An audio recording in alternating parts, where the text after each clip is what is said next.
Yeah. With a message for my people. Nick Dad, baby. We the new label. Yeah. Come on.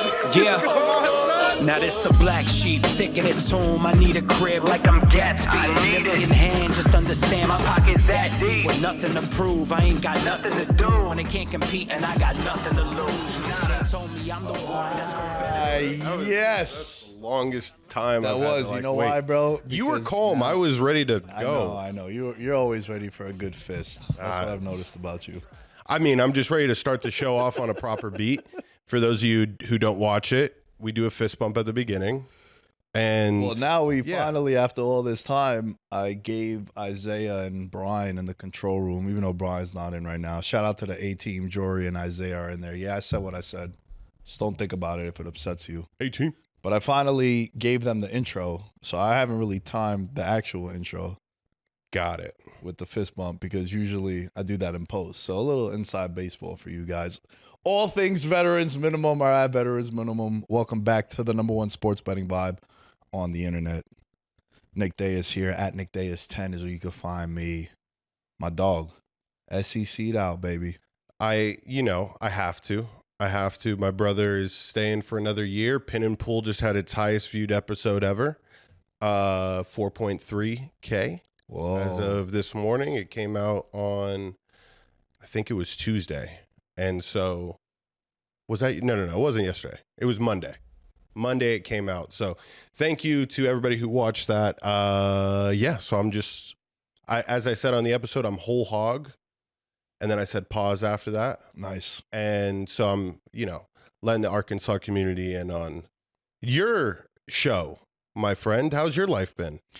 Life's been good, bro. I got no complaints, man. Everything I've ever wanted, I don't want to sound corny. Everything I ever wanted is what's happening. I'm cool. I'm chilling. I actually have a question for you. This is unplanned, but now you talking about the SEC and you talking about your brother going back. Shout out to Double Nichols. Yes. Best left tackle in the country. I said it. Come see me if you disagree. Was that too aggressive? No. You know I'm ride or die for my own, bro. Yeah. So like, watch your mouth. Very true. Double Nichols. Shout out Junior. I've never been to an SEC football game. Mm-hmm. I am not anymore. Now I'm with the Hogs because of our boy. But I used to say I was an adopted LSU Tigers fan because there's a bar in New York City that my friends and I stumbled upon. It's called Legends Bar. Hilarious name, especially if you guys are in on the jokes. Right. We left one day, and I'll never forget it. It was when Dak Prescott was at Mississippi State. Correct. They were playing Ole Miss, and there was a bachelor party from, I think they were Mississippi's. Who's the ones with the bell? Mississippi State, right? So we were leaving Madison Square Garden, and we just end up there. We're like, yo, let's bar hop. It's a Saturday night. And this is when both of them were like top 5 in the country. And bro, there was alumni there from LSU. There's the fucking bachelor party. They threw like the beads on us, Mardi Gras themed and all that. I was like, oh, I'm kind of down with LSU now, bro. We could just got Odell goes to the Giants the year after. I'm like, oh, this is my squad. Mm-hmm. So we would always go there to watch games. I would always hear about, dude, football in the South. It's religion, and then it's football. Yeah. And on Saturdays, it might flip-flop. Is it as crazy as they say from what you've experienced? Yeah, Nick, even when it's bad, it's really good. So Mississippi State, a team who was dog shit this past year, they still fill up the stadium every single Saturday because, like you said, it's the only show in town. It's obviously better when they're doing good, but I just think that you've been in podcasting for a long time, right? And this is a prime example, our show, of how powerful college football really is. Bro, for a college football fan to look up a podcast that has my brother on it to get his opinion on the team, and for 4,000 people to do that on just an episode in 48 hours, it goes to show like the power of, what the media has in the SEC. They're able to get views easily because there's 10,000 diehard fans who are going to listen to every single podcast that there is. And then on top of that, they're telling their family and their friends, and they're buying them tickets for Christmas, season ticket holders. They go and they tailgate, and bro, they live life like they're still in college, no matter what the age. That's the fun part. And people don't take themselves serious. You get a whole bunch of people that are cheering for the same exact thing every single meaningful possession and meaningful down. They understand it. It's awesome. People got the chants. Mississippi State's got the cowbells. We got the woo pig suey. It's sick. The pageantry is unreal. And you're going to be there. September 27th of next year, they play Notre Dame at home.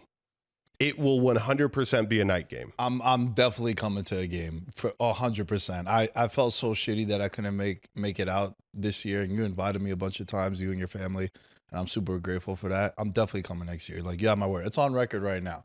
Timestamp, 12 minutes into the show, I'm going September to 27th, a game next year. Notre Dame.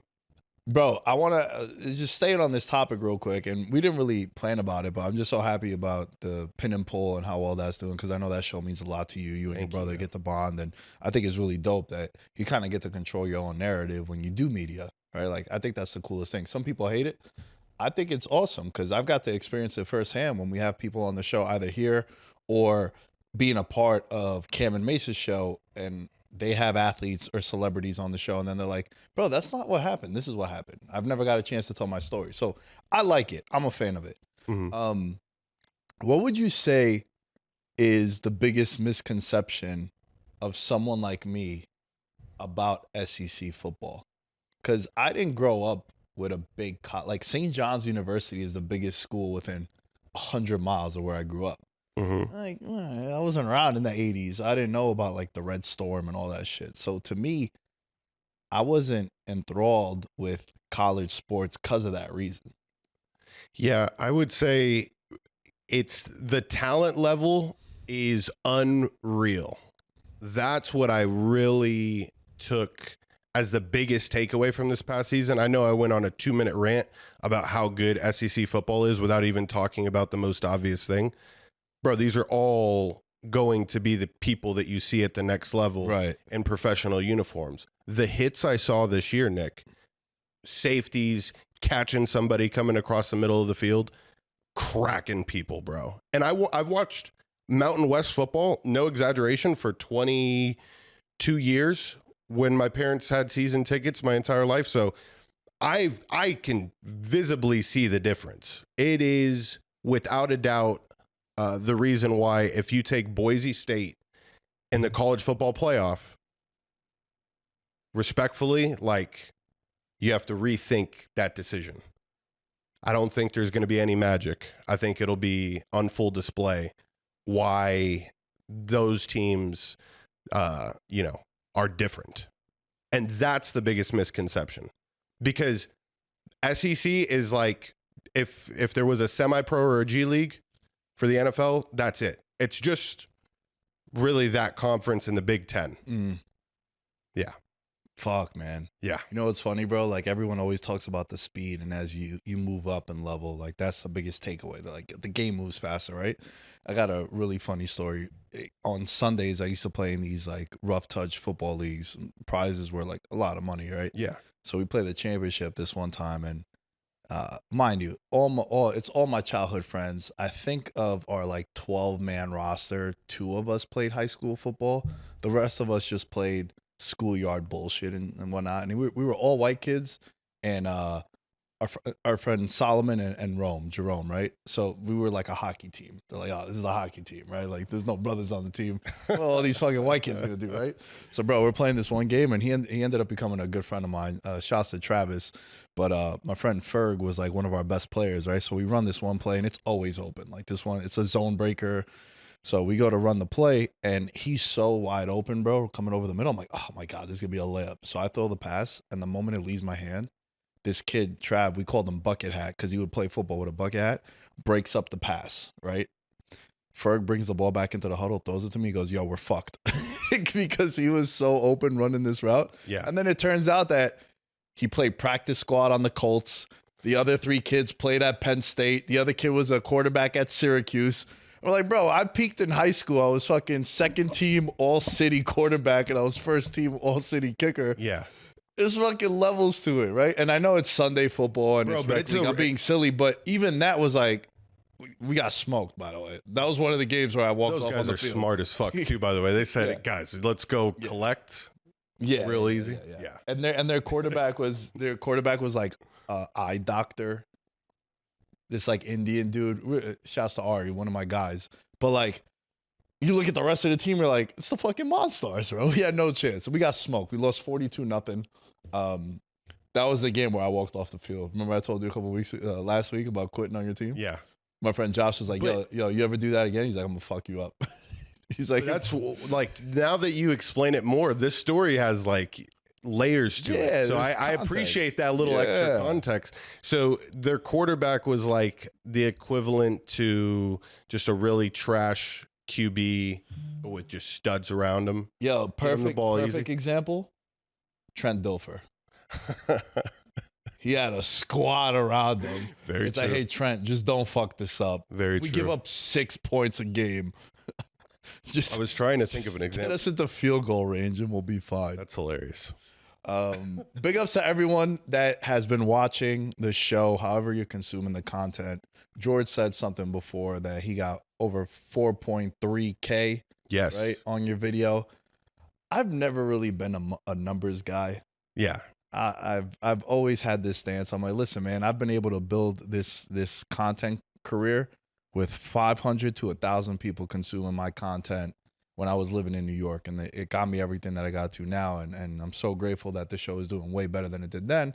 And I'm a year-over-year guy. I want the numbers to be going up, and they have been since I started the show. But when you see the K, it's dope, bro. And shouts to you with the TikTok. I'm always going to show you love to that. Shouts to everyone consuming on TikTok, fucking Facebook, LinkedIn, if you want to get professional, Instagram. When you get the K, that's what we live bricked for. up, bro. Bro, this is what I do now. Yeah. This is the only validation I get is like, all right, I was able to achieve that. And like, it's a rarity. I mean, like, it takes a long time in this game to really break through and get like that devout audience. And yeah, bro, I take a lot of advice from what you've done over the last 6 years. Obviously, it's fucking working out. So Kind of have an idea of what I'm talking about. he does. He does. Just a little bit. You know. Just a little bit. Keep the game. Keep the game. Maybe that's a highlight into what you're going to be doing in 2025. That's a little sneak peek for you true listeners. Nick's going to probably be letting you in on some more game. Yeah, 2025. 2025 is going to be crazy. A lot of fun stuff planned. And I know a lot of people say that and then like nothing happens, but I just hope you guys take my word for it. A lot of things that I've said was going to happen has happened, bro. That's why I want to tell people like, yo, you got to be nice to me because we're going to be making $20 million a year one of these days. And if you know anything about me, I remember. So be nice and don't talk twice to me. You know what I'm saying? Just be kind to the boy. Let me ask you this, George. A couple weeks ago, we talked about Icks. Yes. We got a lot of good feedback. Very true. People like it when we sort of go a little more personal and not so much talking about sports. That's why I like to say the most important word in the description of the show is a vibe, because I like to say I'm a vibe, the show is a vibe. Let me ask you, do you have any holiday icks? Whether it's Thanksgiving, Halloween, now we got Christmas and the New Year. Do you have any holiday icks? My biggest one, and it shouldn't matter this much to me, but when somebody just passes through your gift to open their next gift without necessarily like analyzing it. So I don't necessarily mind like if it's an older person, because like an older person, you know, the gifts are minimal, but like when you go out of your way to get your niece or your nephew the thing that you think is going to like change their night, bro, and they just look at it and they toss it to the side, oh, that's the biggest ick. You don't, They don't understand, right? They're just kids, but it bugs you. That's an ick. That's an ick I have. If it happens to young kids, I get it. Cause I would always say, dude, I'll never forget. I gave my nephew, I gave him a WWE ring with like John Cena and Randy Orton. Spent like $40 on fucking Amazon. And then people were giving him, mind you, he's 5 or 6 years old at the time, right? People are getting him Burberry jumpsuits, fucking glasses, sneakers. I'm a big sneaker guy, so I liked it. Jewelry. And he was doing that. Just like, give me fucking Cena and Orton.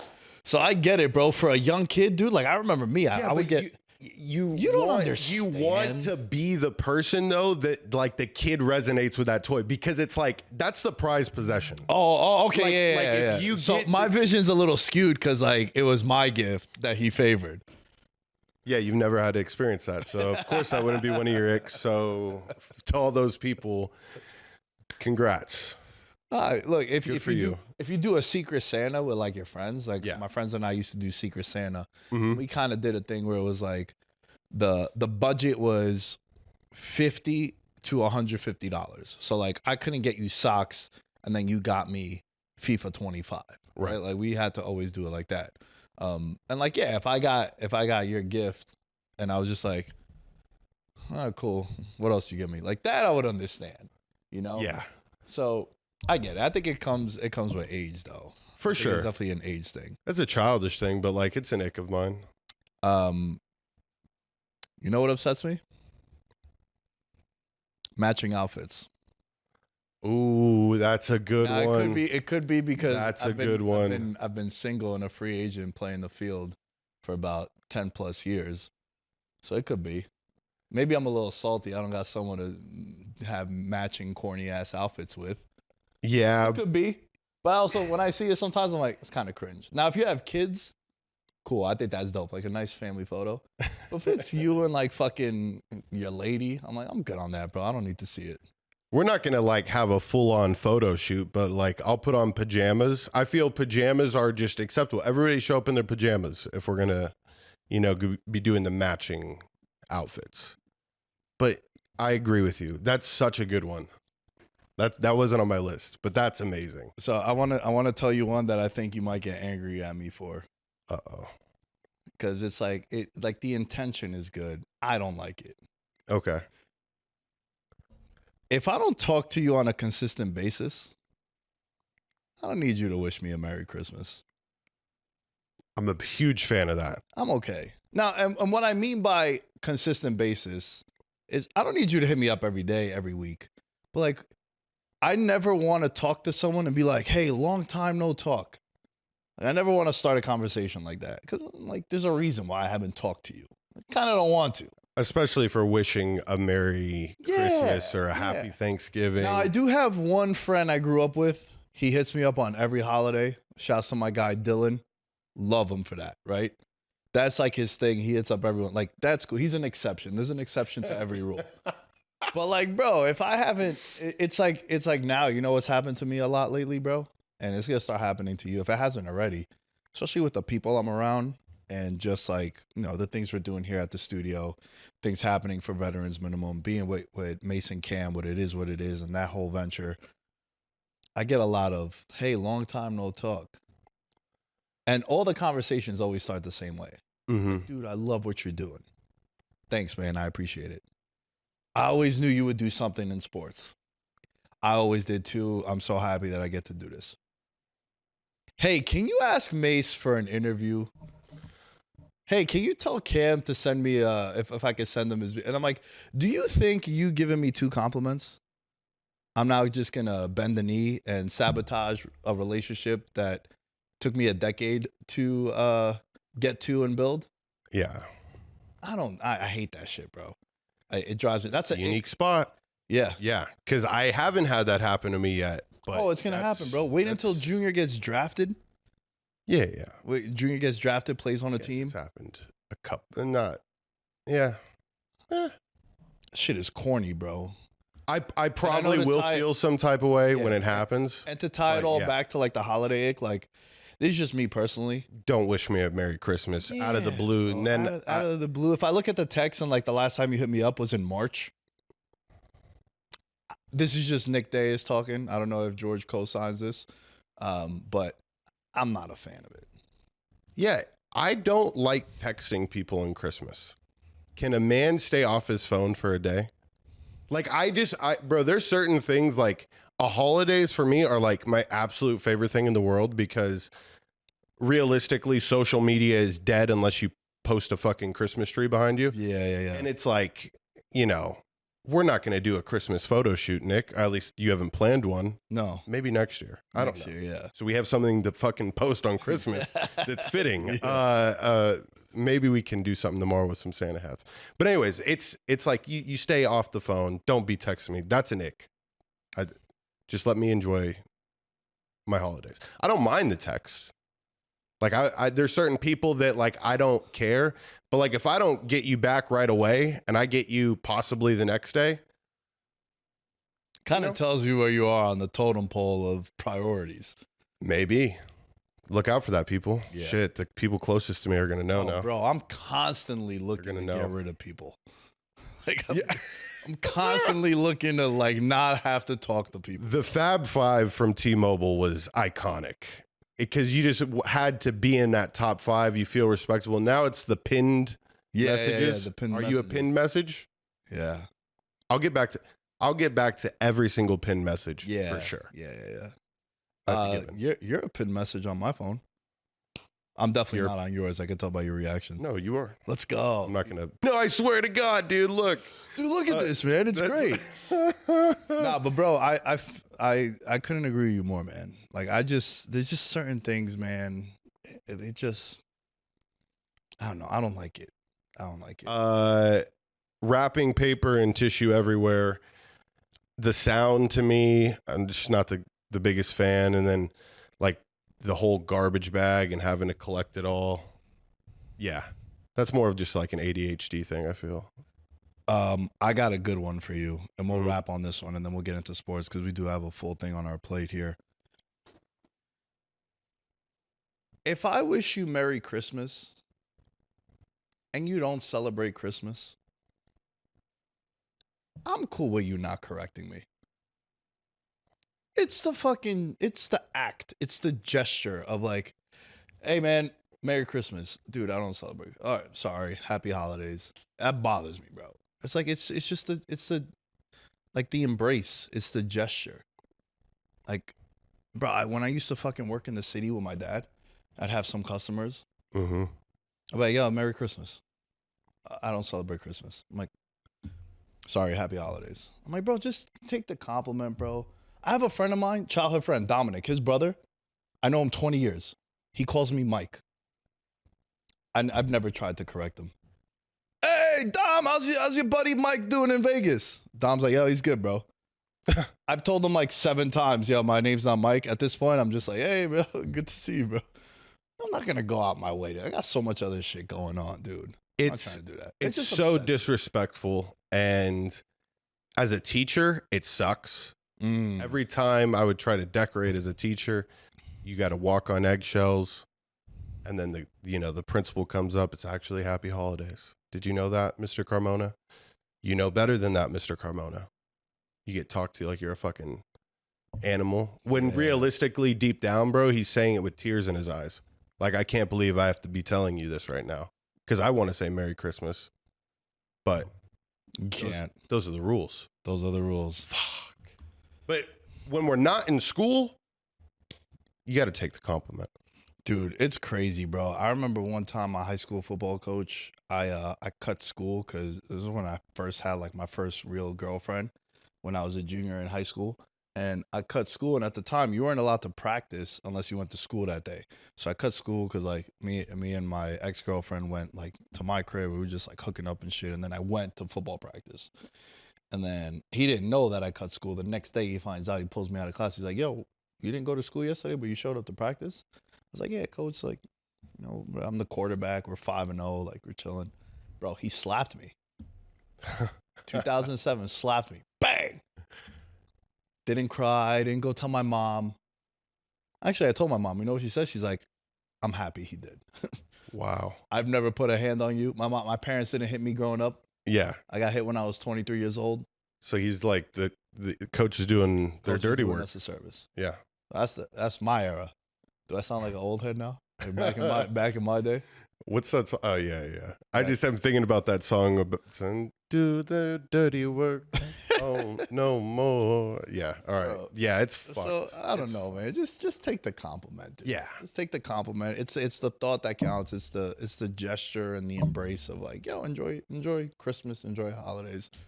Right? Like Valentine's Day, the same thing. I'd be like, yo, have a nice weekend. Enjoy your Valentine. I don't have a Valentine. All right, whatever, man. It's like a basic fucking, just a commentary. Let's move on. Fuck. Happy Hanukkah. Yeah, whatever. Just Happy Hanukkah. yeah. If you tell me that, I'll be like, oh, cool, man. Thank you. I'll racially profile you. Yeah. If I think you're a happy Hanukkah, I'll just come out and say it.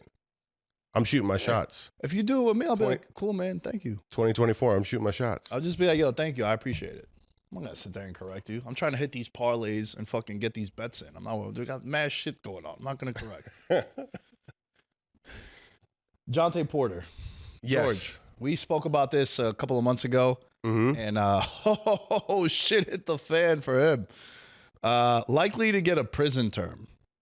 Facing 3 to 4 years. If you're not familiar with the situation, he is the brother of Michael Porter Jr. He got suspended for life by the NBA for betting on himself. I'm a big bet on yourself kind of guy, but not when you're a professional athlete. And in his case, if I remember correctly, I think he was taking his overs. He was taking his unders. Yeah. Okay, that I can't fuck with. Yeah. That I'm against. Listen, if Google or like on TikTok, look for the compilation, bro. It's like him clanking layups and leaving the game in the first quarter. Yeah. Yeah. So that is my biggest gripe. If you bet negatively on your performance, which would be unders, that I have a problem with. If I heard, for example, name any athlete out there, let's just say LeBron James, I'm just using this as an example. Say LeBron James, they find out he's betting on games, but it's him betting that he's going to drop 40 every night. I'm like, I kind of fuck with that. I'm cool with that because it's a positive. Correct. Him getting 40 is probably going to help his team win. If I find out that he's betting his under and he's missing layups there, I'm like, all right, I have a problem with it. You know, rest in peace, Pete Rose, one of us, all-time degenerate, most hits in Major League Baseball history. He was betting on his team to win. I'm cool with that, bro. Yeah. I'm cool with that. Boxers, MMA fighters have bet on themselves in fights, and we spoke about that too because we got a question when we were first talking about this. How come they're allowed to? Well, there's different sanctions, and it's also an individual sport as opposed to a team sport. Right. Two-part question. How do you feel about this sentencing for Jontay Porter? And do you think we're going to see more of these? They made a thorough example of Jontay Porter. And I think football players, basketball players, soccer players are all taking notice on what can potentially happen when you do it at a very high level. We know, Nick, that people come to Vegas, they gamble. There's a lot of athletes that gamble on other sports, and that will always lend itself to the possibility of them also betting on the sport that they play at a low level, right? And I do think that this happens often. What Jontay Porter was doing was getting a group of people together on the outside to all contribute. The report that I was reading, Nick, said that that group collectively profited over $1 million from these rigged bets, which you went to go as far as finding his contract and everything. And in reality, like, you definitely can't be doing something like that for the risk is not worth $1 million. But when you got people on the outside and you're running like a legitimate ring, then you're going to get the fucking hammer, dude. And yeah, 3 to 4 years, right? is what they're thinking. That's nuts. That is, I think it's appropriate. I think now it is a scary proposition for anyone that wants to go and do this or has thought about doing it. Mm-hmm. I think you need to stop if you are. Because I always look at it as like, yo, what is the ceiling on this, bro? How much can you possibly make? You said $1 million. Bro, yeah. NBA guys, if he just gets a second contract or like he's like a serviceable big, he could get like 4 for $7 a year. Get like, what would that be, 28 million?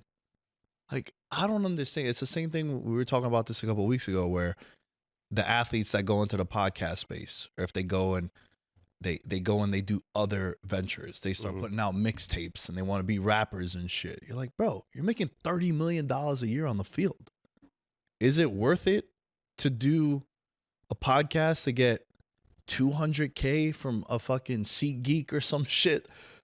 You know, like, bro, if we start making $20 million a year, George, I'm not editing nothing for nobody. Yeah. I ain't doing shit.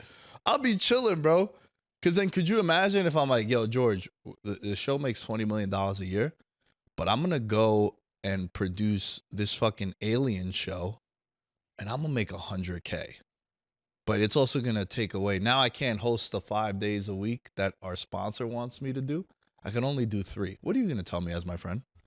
I'd be like, that's one of the worst decisions that you've ever made. But and I know we're trying to be PC right now. I'm sure correct. you would also use a couple of other words to describe the situation as well. Like, of course. What the fuck are we doing here, bro? Correct. Yeah, that's what I'm saying. So, like, if you're Jontay Porter, or you're any one of these athletes, it was the case I used to always make for anyone that's been listening to this show from when it first happened. The thing that everyone would say when sports betting got legal, and I don't know if you experienced this because you grew up in a state where like, bro, what do you mean sports betting isn't legal? To you, it was fucking, you were born into it. Correct. For me, it was like sketchy and illegal. And you had bookies and shit, and you had to drive into a fucking another state to get the location services. Like, it was an adventure to put bets back in New York.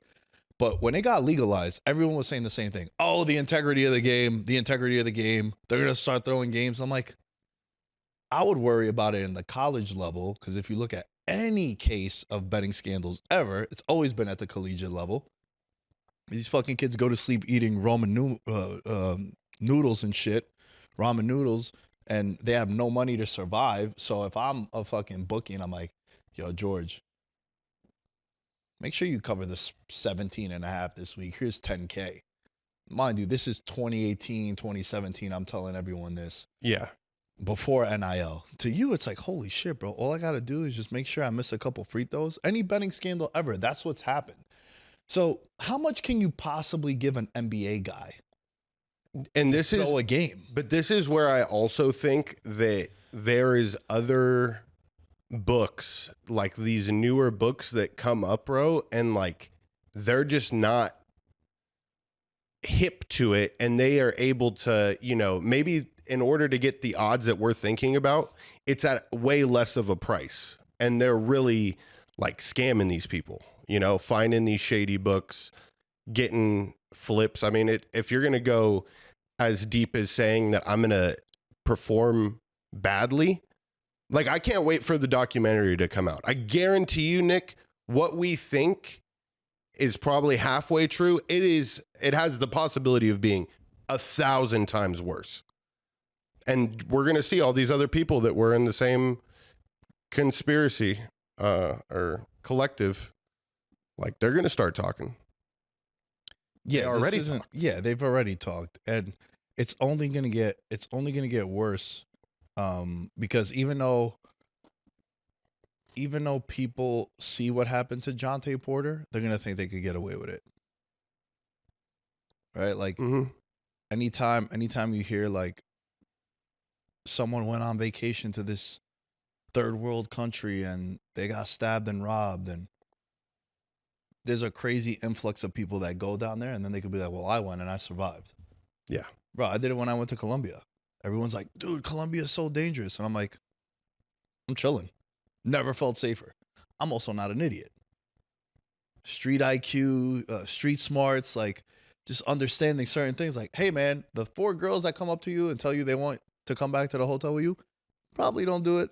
For as tempting as it is, and trust me, it's very fucking tempting. That's a 3 condom play. That is a 3 condom play. Yeah, that's a 4 condom play. Like, no. Fucking virgin tendencies. Stay away from me.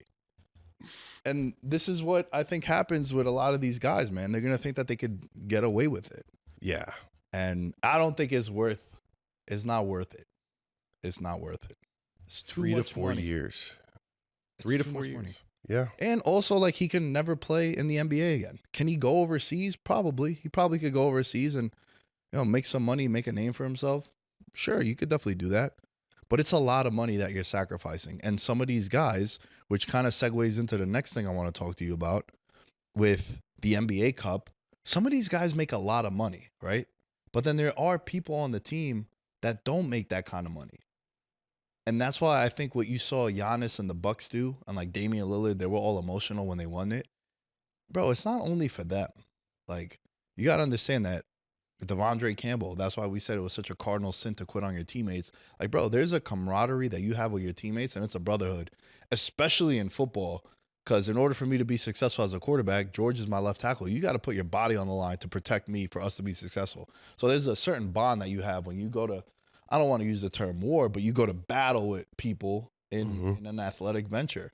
And Giannis said something really interesting that I loved. He was like, yo, Liam Ribbons on the team, he's like a two-way. He's on a two-way contract.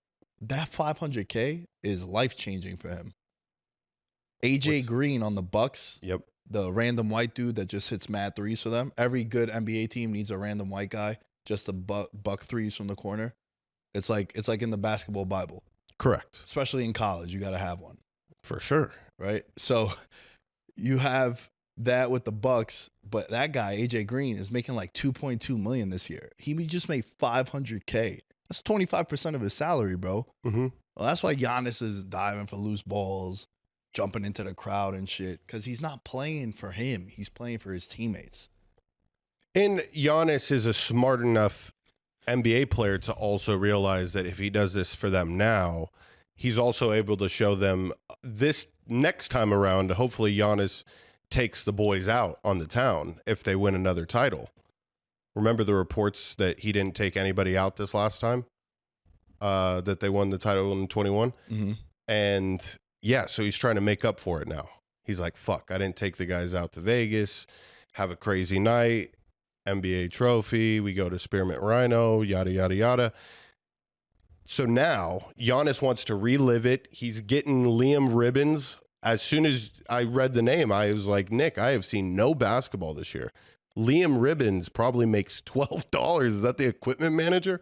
So yeah, that's very impressive that they're able to get that much. It really then It puts it in perspective. It bro. does. It does. And the NBA does a great job of allowing like that amount because the team size is smaller. Because I remember the Pro Bowl in the NFL, they used to get paid. It was like $55K or something. Yeah, something a little bit smaller than damn near fucking. Because you could tie it together. I'm tying it together the NFL All-Star game here. So the NBA All-Star game just came out with new shit too. Well, that also, the prize pool is $1.8 million, and it will be divided like this: $125K to each member of the winning side, $50K to the runner-up side, and $25,000 each for the semifinal loser. So they changed the format. They did. Fucking blows. I hate it. I hate it. Bro, it's an exhibition game, dude. What are we doing? It's supposed to be fun.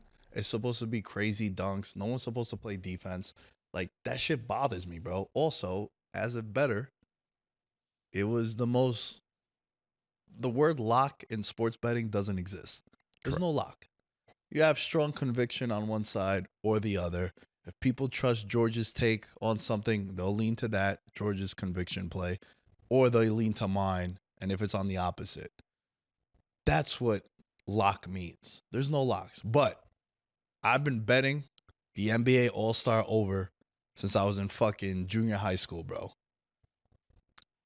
It's like 22-2. Even with the Elam rules that they put a couple years ago, it still went over. And I would tell everyone, I'm like, yo, bro, just bet the over. Just bet the over. bet the over in the rookie sophomore game, and then roll it over. And it was guaranteed. It was the only true lock in sports betting. And they take it away from us. Like, why do you want them to play defense, bro? Like, who gives a fuck about the 80s and the 90s, dude? If it happened before 1991, it really don't matter because that's when I was born. That's why I like to tell people that are older than me, and then they're like, "Oh, dude, you know, back in our day," kind of thing. No shit. I just like that to troll people, but Yeah. in all seriousness, like, bro, it's an all-star game. It's a celebration of the culture. It's a celebration of the new sneakers that everyone reveals. You get to see your boys that you don't get to see. A lot of these guys are all friends, and maybe they played together, and then they got traded. It's supposed to be a celebration of the league, and who cares if they don't play defense, bro? And as a degenerate gambler, I loved it. It was like, yeah, just bet the over then. If there's not going to be any defense, what are we not betting? Are you betting it early on? Like as soon as you see the line, you bet the over? Yeah, bro. Because I was about to say, it's always the I weekend. always do the opposite because it jumps so much. listen. I mean, the line would literally jump like 15 points sometimes. This is the if you take anything from this show ever, if you like an over, bet it early. If you like an under, bet it later. Yes, That's always the case. correct. We usually say that during the Super Bowl with the props, right? Like bet the overs right away, because no one likes betting unders early on. Everyone's like, oh, over Kelsey receiving yards, over Patrick Mahomes passing yards. That's how it is. And then if you like it over, bet it the moment you get the odds. The moment the props go up, bet it. Yep. So the NBA All-Star Weekend is always the weekend after the Super Bowl. That Monday, I'm fucking refreshing all the apps to make sure I can see that line. And then I bet it. And now we can't even have that too. So it just sucks, man. Because they're going to play to 40 points, correct? It'll be 4 teams in which they get drafted to the teams by Kenny the Jet Smith, Charles Barkley, and Shaq. And yeah, they made it very confusing. Did you see what Kevin Durant had to say? What do you say? What do you think he said? I mean, knowing KD on social media, I'm sure he wasn't happy. Oh, it was an after game press conference. Oh, what was it? He just said, This shit is trash. he said, this is terrible. Yeah. This is absolutely terrible. But what do I know? yo, I'm just a guy with an opinion. Yeah, and let me ask you this, right? This is something that happens a lot in soccer. And if you're a soccer fan, you've definitely heard this happen before. Club teams in soccer hate when players go on international break and play friendlies with their country because they're not getting paid for that. Mm-hmm. They do, but it's not Real Madrid giving Jude Bellingham fucking, I don't know, $50 million a year when he goes to play England and they play Iceland in Wembley Stadium. It's a liability if he pulls a hamstring and now he's out for 8 weeks for Real Madrid. Correct. It's the same shit here. Like, bro, if you're the Thunder, you're having this amazing season. You're top 3 in the West. You're number 1 in the West. You want SGA to go to the All-Star game, who's an MVP candidate, and play hard in the All-Star game, and then, God forbid, he gets hurt, and now he's out for the year because you wanted to please the people that are upset that the All-Star game is fun? No, bro. You want him to go out there, shoot a three-pointer backwards, hope it goes in, have fun, shake some hands, take some pictures. You celebrate the game. Yeah. That's what you would want as a fan or as an owner. I wouldn't want that. I bet, yeah, bro, we're not doing this. We're not doing this. You're not going. I don't want you going. You guys got to play hard now? Yeah. Here's $125K, bro. Don't go to the game. That's what I would do if I was an owner. Yeah. Why sacrifice that? For sure. Honestly, it's going to get to the point, if you are an NBA All-Star, how long until the first player writes it in their contract? I'm not going to play in any All-Star games. You may see it. Especially, you'll see it if somebody ever gets truly injured at an All-Star game. And I can't remember in NBA history if there's like a very prominent one that I'm missing. But watch and wait and see what happens when that occurs. Because it's inevitable. I mean, it's just the law of averages, unfortunately. But what happens when something crazy like that happens? Complete overreaction. Everybody the next year has it in their contract not playing in the All-Star game. So I Googled, has anyone ever gotten hurt at All-Star weekend? And they said that Kobe Bryant got his nose broken once by Dwayne Wade. That's wild. So like, Yeah, still was That- able to play, but for still, sure. Is that when he went mask? I think so. Yeah, that had to have been one. That's pretty badass. That is pretty badass. What was it? No one liked me till I put the mask on. Is that Bane? I don't remember, but I yeah, he would say something like that. Yeah. Yeah, the new it sucks. They're just doing something new every single year now, and it's like, come on now, we need some semblance of consistency. How are you able to tell if something truly worked? You're just listening to everybody every year on Twitter tell you that you're terrible, no matter what you put out there. So just take it. Take Bro, it as the L. It's never good enough. No matter what, it's never good enough. Right. The Saints and Rams play happens. The next year we challenge offensive and defensive pass interferences, and I believe only 7% of them got overturned. So the initial read was always right. And game times went up by like 30 minutes or something. Yeah, it just extended the games, and it wasn't cool. It was like, ugh.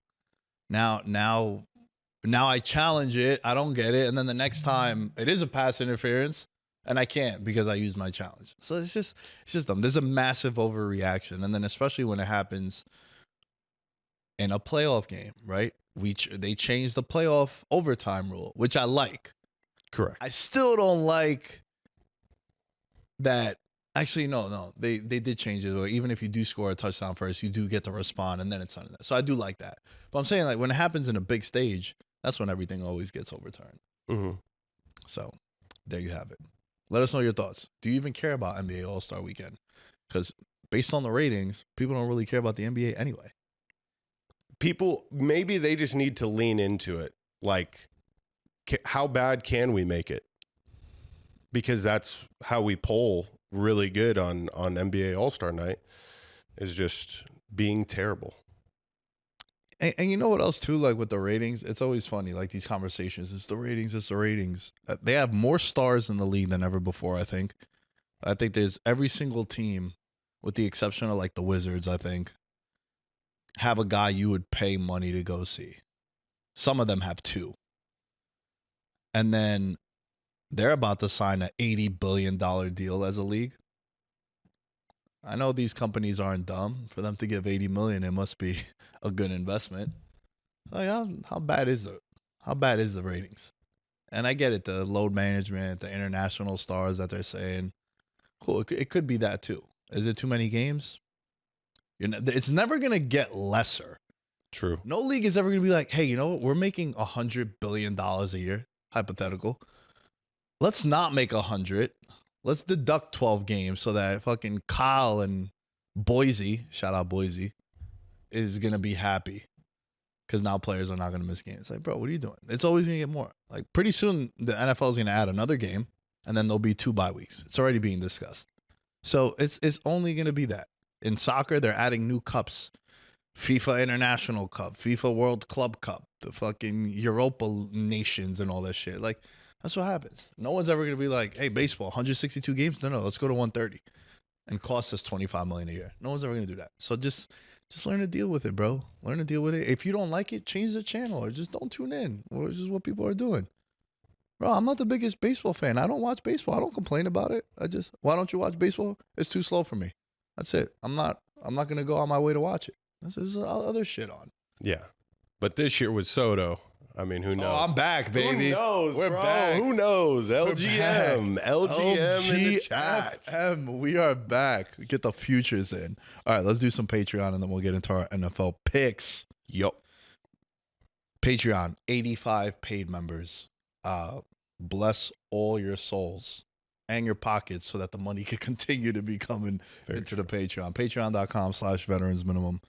We have Arabia, Daniel Gibson, Mahul Patel, Thomas Robinson, Abel, Ben, Christopher, Derek Platees, Devin Rendon, Dylan, Jerry Shapiro, Jordan, Mike Stevens, Nick Crummage, and Nick Messina. Thank you all for your contributions to the Patreon. Remember, just for $1 American a month, you can support the Patreon. That's all we ask for. Just like the girl at Starlets and Crazy Horse 3. Just $1 is all we need, baby. Very true. $1 in a dream. Change your life. Week 16? Week 16. We had another topic. Let's save it for Monday just because I feel like the picks might take a little longer. Yeah. It's also a fun topic. Maybe we'll put it in the Discord and have people give us their thoughts before we get to it. I think that's what we'll do. Okay, week 16. George, I am currently 6-10 with Becky. Though it's 2-2 since the name change. We're on the glass half full guy. Correct. In this economy is 9-7-1. Ursulita is 5-10. The toxic one is 7-5. Monday winners are 11-5-1. Remember, we have Steelers plus 6.5 on Monday. It's currently plus 6. Yep. And the main event, trust me, 12-3 on the year. You're hot again. What is it? 60? What's the percentage? Bro, that's like 70, dude, isn't it? No, I'm saying overall. I'm on all of these? Yeah. I'm just trying to bring you down to my level, bro, because I'm like sub 500. You dick. I'm sub 500, so I'm like, no. Total them up. Total them up. Listen to Nick on the Trust Me. By the way, we have somebody on Instagram right now. Shout out to that guy that has been commenting, and he's like, my man, you're hot right now. Yeah. I'm tailing you. So no pressure, Nick. Dude, you want to hear something hilarious? No pressure. Hilarious. No exaggeration. About 11 people sent me screenshots of the parlay we put out last week.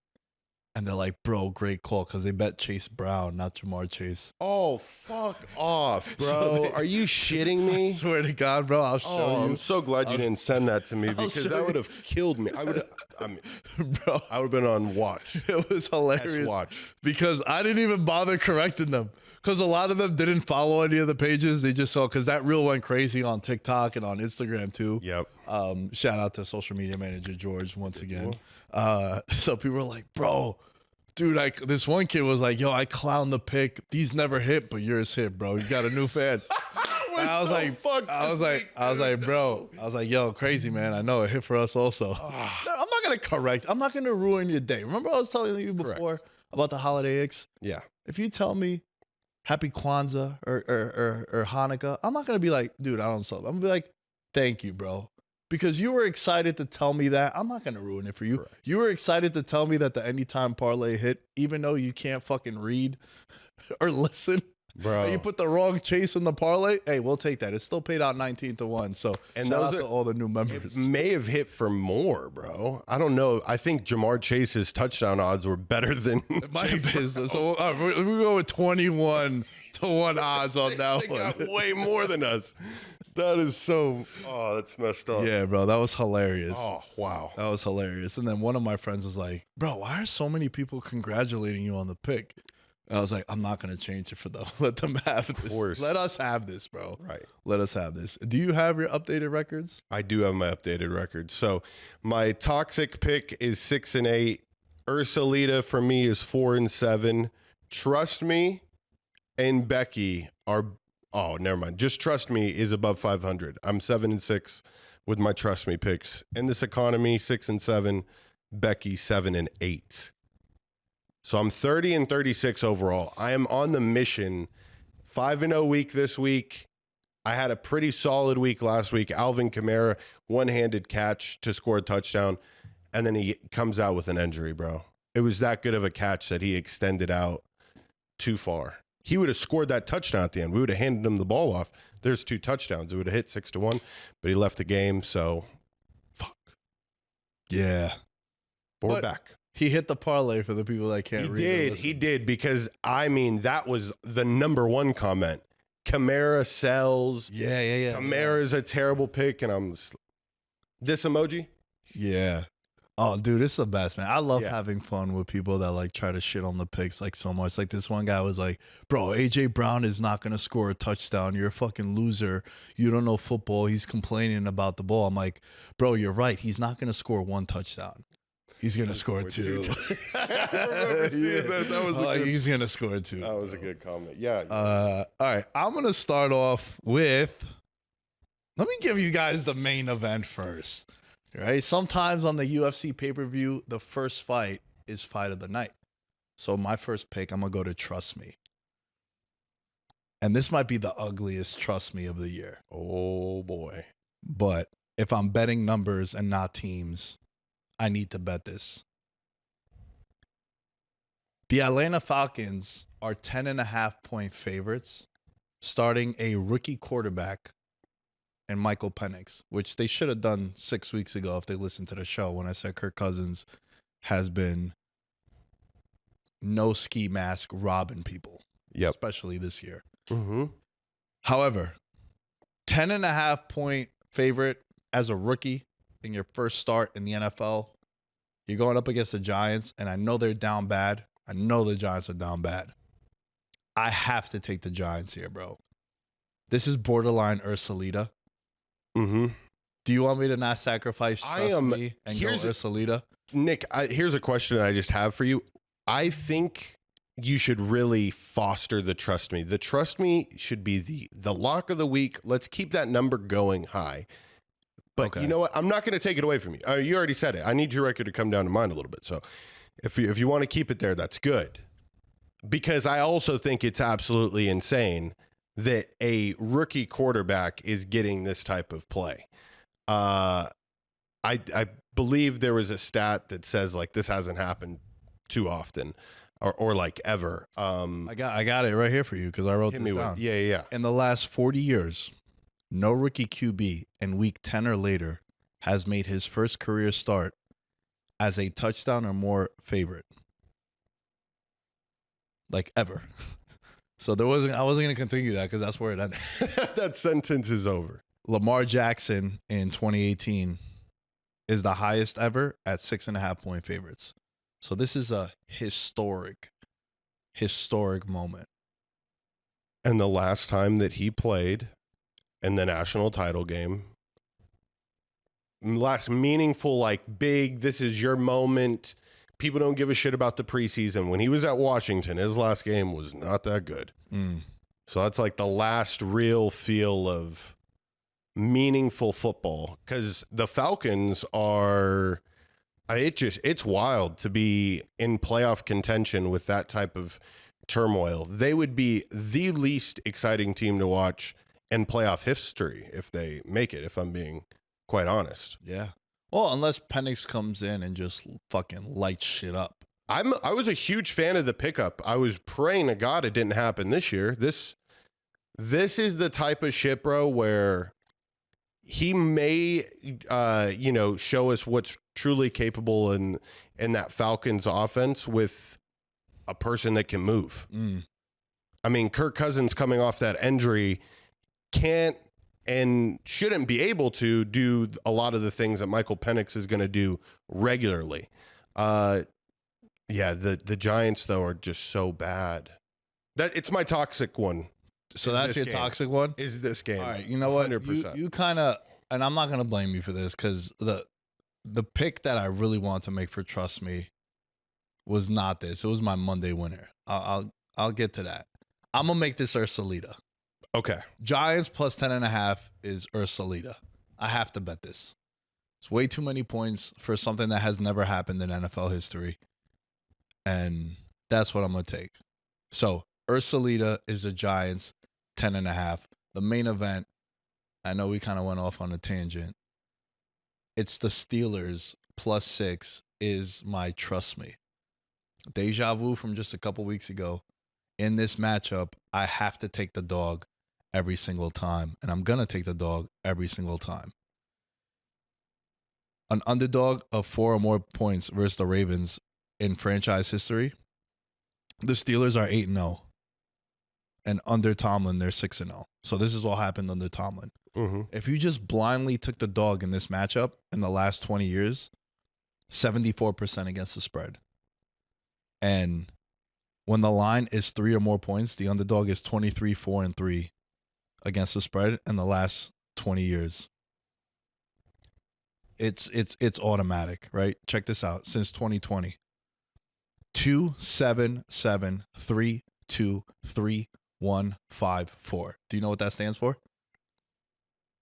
It's the margin of victory for either team in this matchup. Jesus. So if you're getting 6, you have to. If you get 6.5, fucking go nuts. But I think I like this until 4. So if you happen to see the video on a Friday or a Saturday and you see +4, +4.5, +5, and we're telling you to take the Steelers at +6, still take it. This is, And dare I say, on the money line too, is very live. Because, bro, you called it last week. Pickens, he practiced. He might suit up. That changes the entire offense. The Pickens might suit up. Yeah. And TJ Watt practiced today too as a What limited. a fucking animal, bro. He's savage. He's going to be in the game. That's the most important. Yeah, Pickens, yeah. Very important. Yeah. 90 getting a strip sack for you at a crucial moment. Yeah. Necessary. And then also, bro, Lamar struggles against Tomlin and the Steelers. Mm-hmm. He is 1-4 straight up, 0-5 against the spread in his career against the Steelers. Against all other teams, one of the most profitable quarterbacks in NFL history against the number. So, trust me, Week 16, Steelers +6. And Ursulita was 10.5, the New York Giants. You're going to be so grateful for the graphic at the end of the year when you're at a 15-3 on Trust Me heading into the playoffs. Oof. Because you gotta just keep that game on the television for just a laugh factor and to see if Michael Penix is legit, but who knows? He could just be rookie trash. Tim Boyle Threw a touchdown. Came in through a he touchdown. didn't look too, I like the way he throws the ball. Yeah. Oh, just keep losing. Yeah. Just keep True. losing. True. Just keep losing. I'll hit you with my Becky. Because you said Ursulita was also the Giants? No. Ursulita for me. So what picks have you given so far?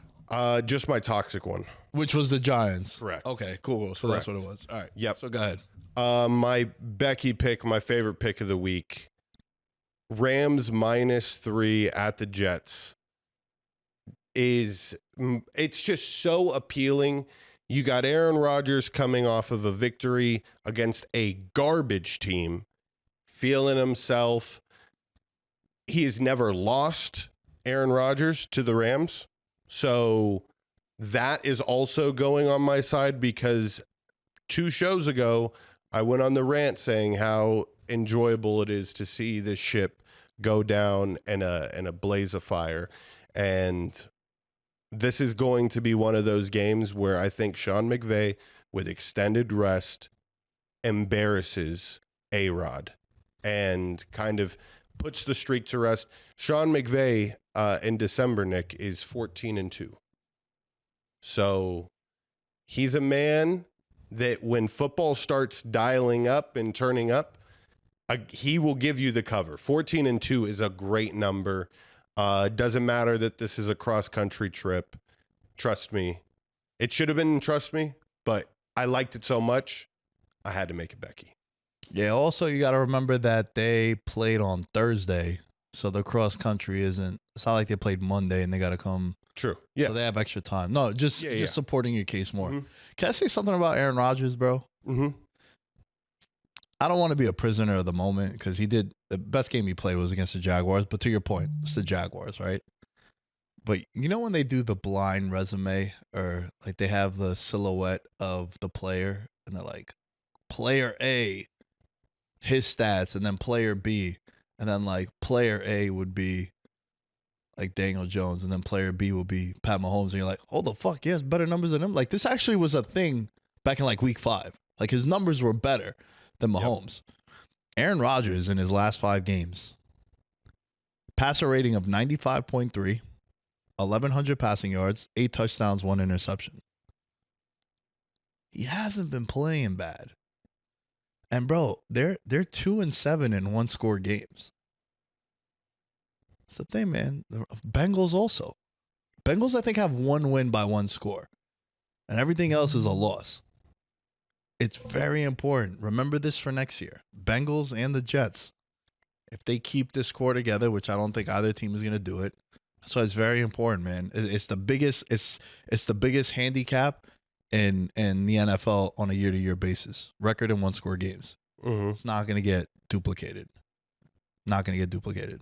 So yeah, I just wanted to point that out because he actually hasn't been playing too bad, bro. You said that those stats were from when? His last 5 games. Last 5 games.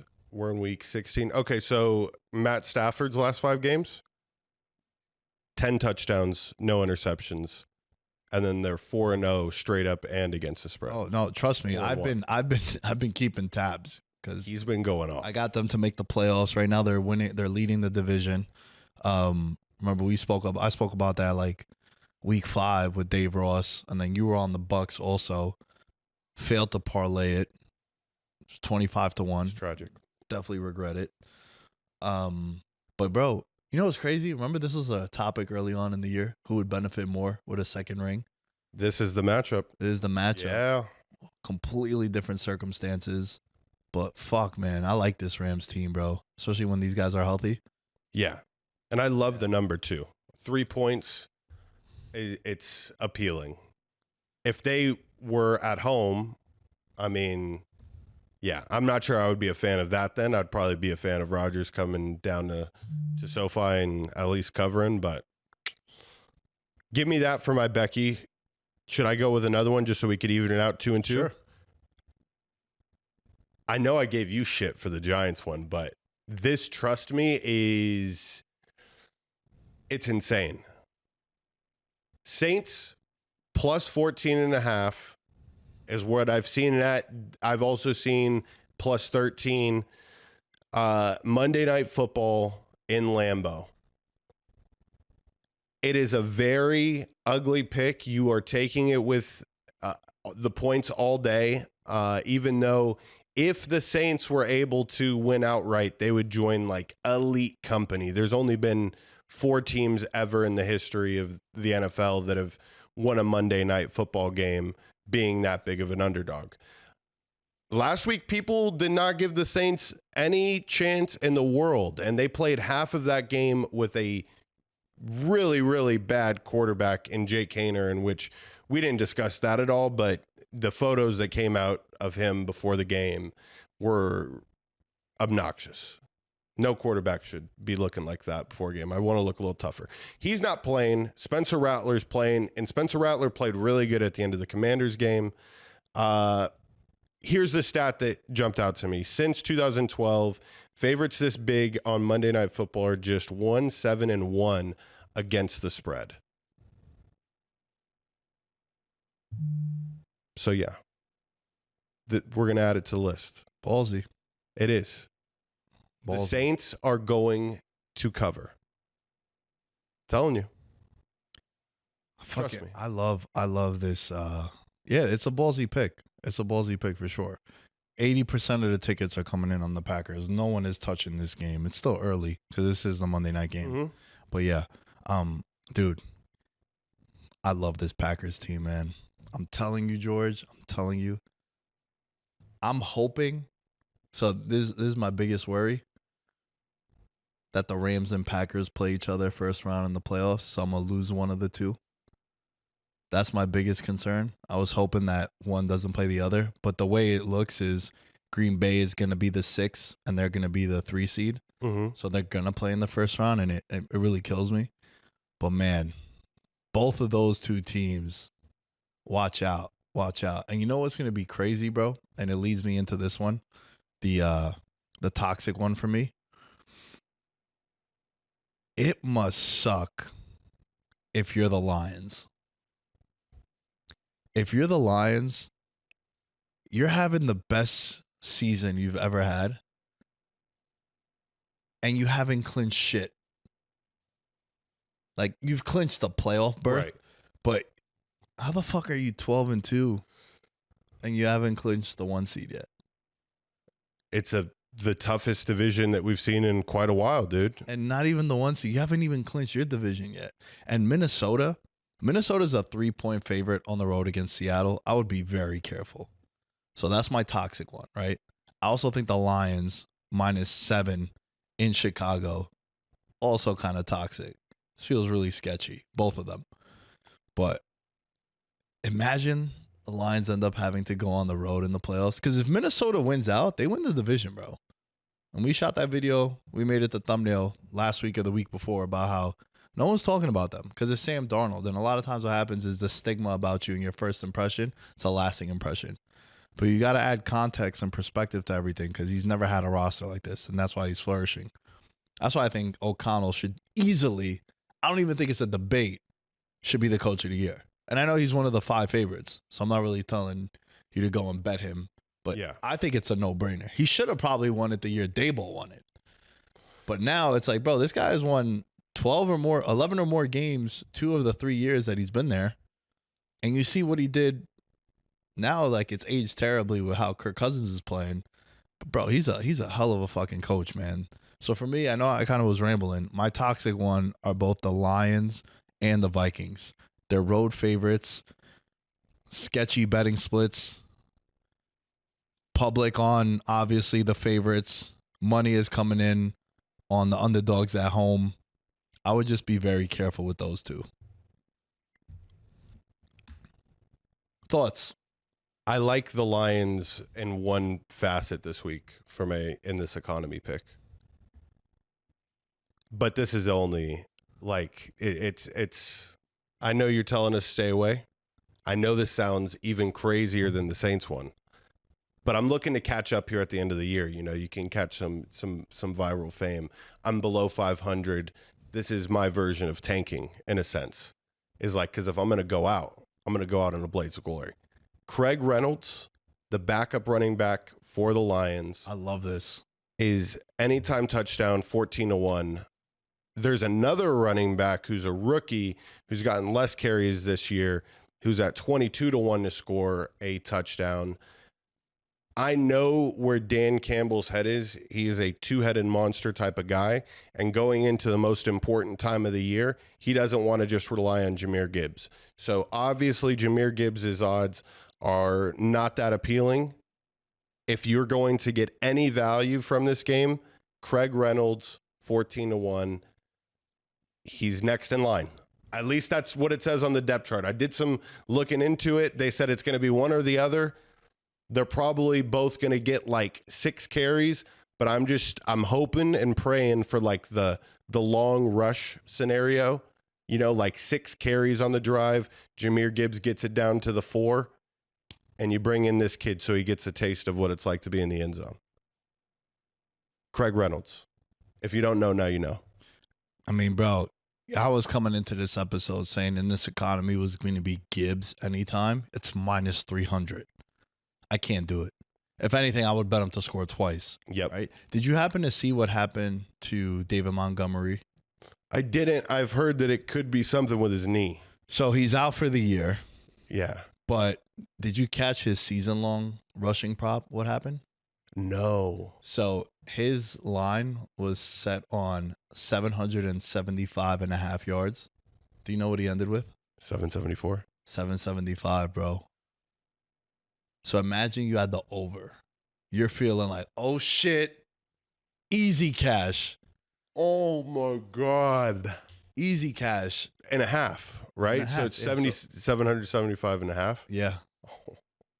I saw this on Action Network. Shout out to Action Network. But, The hood. bro, and this is what happens. You have people on the internet That's nuts. that will say that this is fixed. Like the sportsbook hung a bad line. Correct. Now, the people that took the under are thrilled. They'll be telling everyone, like, yo, the year he got hurt, unfortunately. Dude, did I ever tell you about the AJ Pollock story? No. Do you know what AJ Pollock is? I've heard of the name. It's- So he was a player on the Arizona Diamondbacks at the time. Got it. Spring training, my friend Nick, we call him Boss. He used to be on the show. Shouts to Boss. Iconic story in a VM lore. He slides into second base and blows out his shoulder. So he's out for 3 months. The year before, he led the National League in hits. Boss hits me up at 3 a.m. Mind you, we're in New York. So we're both working the overnight shift. He goes, yo, bro, I just put $800 on AJ Pollock under on a website I can't name because at the time this wasn't legal. Right. I go, bro, $800 on a pro. He's like, dude, he slid into second or third base. He slid into a base and he hurt his shoulder. He's going to be out for 8 weeks, bro. And his line is being capped like he's going to play 162. He's not. Because it was like the last week of spring training. Holy Bro, shit. he ended the year with like 180 hits. And the prop was like 262 or something crazy. Oh my God. And I maxed bet. It's the biggest baseball bet I ever made in my life. I put 550 to win 500. So now I'm telling everyone about this story. This is what people are going to be saying about David Montgomery. The same thing. Like if you took the under, you're through the moon because you're probably saying to yourself, bro, there's no way. Fucking week 15 and he needs 1 yard. And then he got hurt last week. And then on the flip side, everyone that was on the over was probably miserable, dude. And especially, you know, if you factor in fantasy football as well. And you got to remember, he was a topic of conversation a couple of months ago. There's a guy who suffered a lot of criticism and hate, led to him being depressed and suicidal with his performance from fantasy owners and sports bettors. Feel bad for the dude, bro. But it was just crazy. I want to see if you had heard about this. Yeah, no, I hadn't heard about that. Jesus, dude. I wonder what the biggest bet was placed on that prop. Like, who's placing crazy money on David Montgomery preseason rushing props? Well, listen, bro, I put a big bet on Saquon Barkley rushing yards. It was like 1,010. And this is what upsets me sometimes, bro, because obviously being a betting show, and we don't really talk fantasy football much, if ever. Mm-hmm. Usually slander for the most part because I'm salty that my team was second most in points for and they missed the playoffs. But a lot of fans hit me up and were like, yo, bro, I made the playoffs in my fantasy league because I listened to how high you were on Josh Allen and Saquon was like, you were hyping up Saquon. Everyone knows, right? Yeah. But I bet his rushing yards over and it cashed in like week 11. And we didn't give it out as a play. But like, bro, if you just listen to the show, I wasn't going to take his under. It's very true. You know what I'm saying? Like sometimes it's like, bro, like I just don't understand people sometimes. You know what I mean? Like if I'm high on Josh Allen to win MVP, I'm probably going to take the Bills to win the division. I'm probably going to take them to win the conference. I'm going to take his overs. Mm-hmm. You know what I mean? Like sometimes you got to read between the lines also. Correct. Yeah. It's something that I have not done to the level that I want to next year. Like I literally am looking forward to putting in like long time futures. I mean, I can do it now with baseball, I guess, but that's a long sweat, bro. I hated doing it with the Rangers. It was nice at the end, but it's such a fucking, and the thing grueling. with baseball, it's like this, right? Because you might bet a guy to win MVP. He might hit 7 home runs in the first 10 games. Yeah. And then 50 games in, he has 8 home runs. So true. So it's too, where like here, you could see things right away. Like, bro, you saw it with Saquon week 1. You're like, oh my God, it's never looked like this. We're sitting on a gold mine. And it went from 30-1 to plus 500 in a fucking game. So that's what I'm saying. Like oftentimes that happens. So I've lost where we were at. I think I still need to give a in this economy. Yes. Because I have Ursulita, I have Becky. Actually, no, I don't have Becky in this economy. Because trust me, I said with Steelers plus 6.5, Ursulita, Giants plus 10.5. The toxic ones are Lions -7 and the Vikings -3. Mm-hmm. All right, Becky. Stop me if you've heard this before. Here's the handicap, folks. Fuck your analytics. When the Bills play a shitty team, they cover, especially when they're at home. 14-point favorites. I don't give a flying fuck. Josh Allen is on a tear ever since he proposed to his lady, Haley. Great girl. He's been fucking going bananas, right? And here comes New England. Lamar threw 5 touchdowns last week. Oh, you know what? We're playing New England. They're trash. 14-point favorites. Fuck that. We're blowing them out. It's been the handicap every time. Like when they play Tennessee, right? They play shitty teams. This is what they do. And New England right now, as constructed, shitty team. I don't care it's in division. Becky this week, Bills -14. Josh Allen, fucking 5 touchdowns thrown. Okay. We're padding the stats. I'm going against you on this one for my Ursulita. Oh, are you? Yep. What do you got? Ursulita. Patriots. You son of a bitch. I'm just like I told you I'm chasing the dragon this week. I will not parlay these, but there will be some solo plays made because people got to respect the Pats eventually. I think they've been playing down to their competition sometimes, and then they get behind in games and they can't make it up. If they go out there and they prove themselves. Part of the reason why I'm picking this Ursulita is because I did all this preparation and I definitely did not have an Ursulita picked. So I'm like, motherfucker. So I'll just go head to head with you. Okay. They practically came out in Patriots uniforms the other week. So it's kind of like a revenge game. Like, how dare you guys do that? We have the red-white combo. You guys are trying to steal our shit.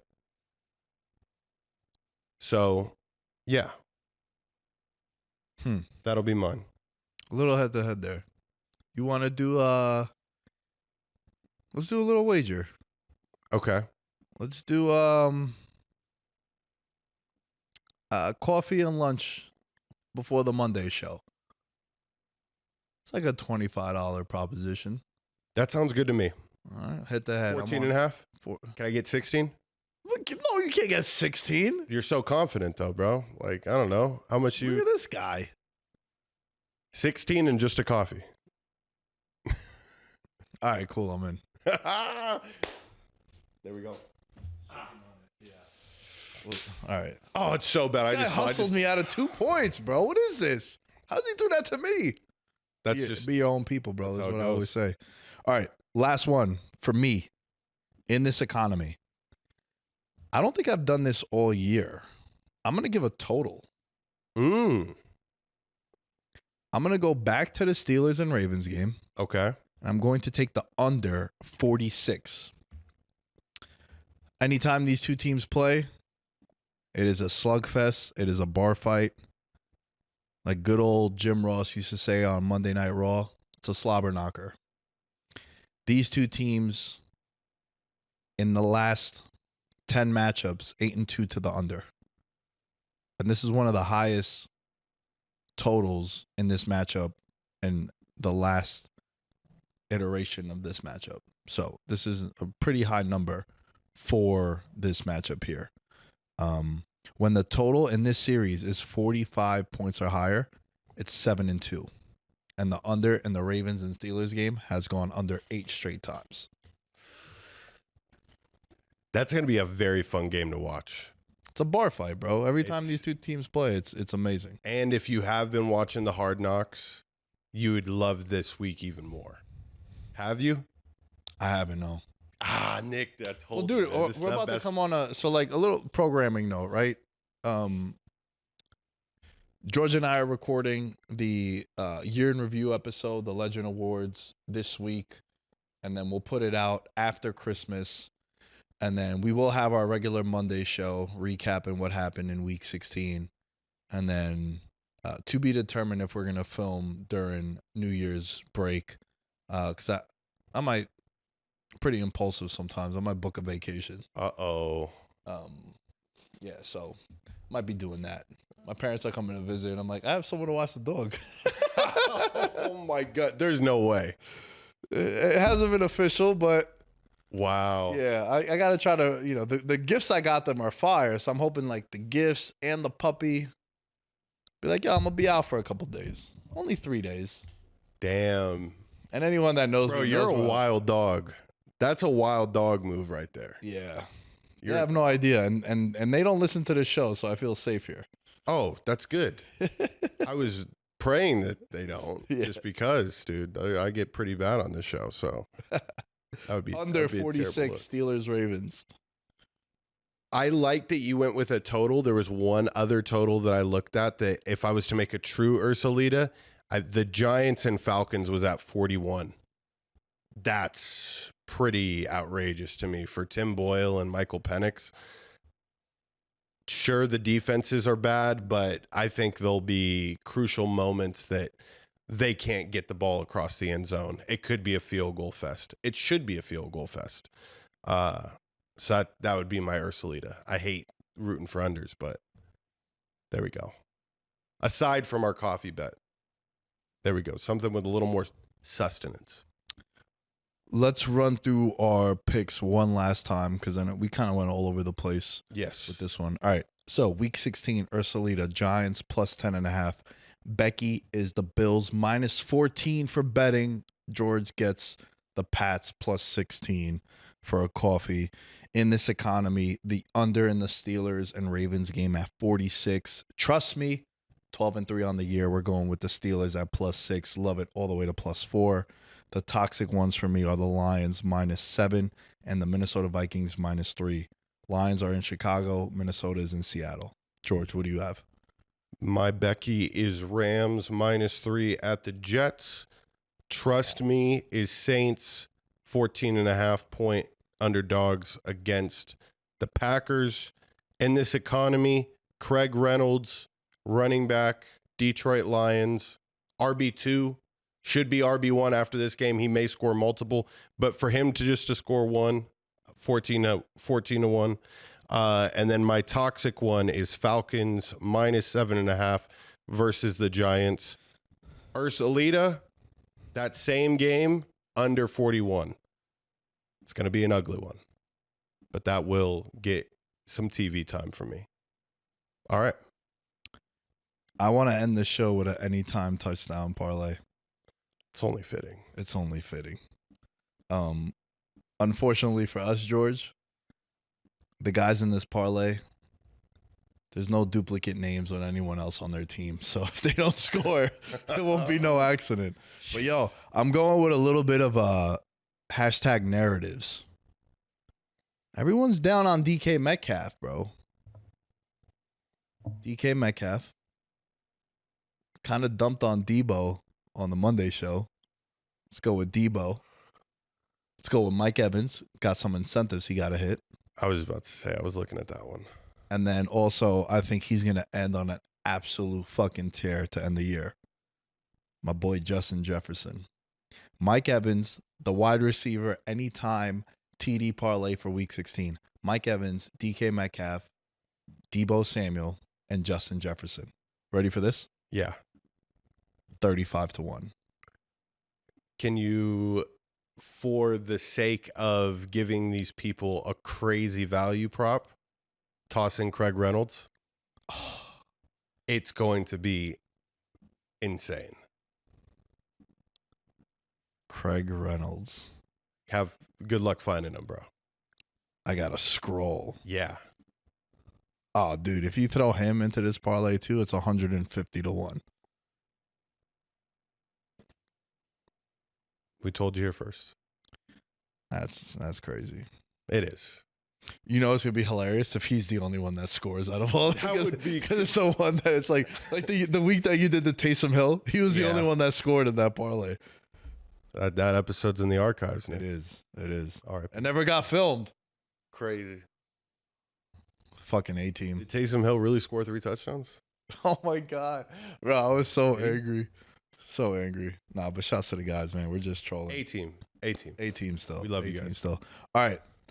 All things Veterans Minimum are at Veterans Minimum. Please rate, review, subscribe, tag us, share the content, hit us in the Discord. All the links are in the episode. It goes a long way. I've always said the best endorsement for the show is you guys that listen. So we thank you for listening.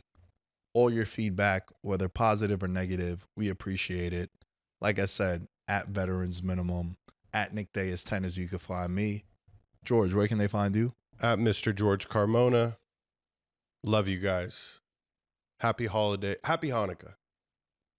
Happy week 16. Happy Christmas. How about that one? Throw a curveball on people. Happy Christmas. Happy Christmas. To Not even you. merry. Yeah. And yo, if I haven't spoken to you in a couple months, don't text me on Christmas. We'll catch you guys next time. Peace. In his element, I'm a gold medalist, bronze like your medal is. So many deer in headlights, but it's bedtime. Hear that supper bell, main course, be the venison. Dab, most dangerous game. Either kill or be killed.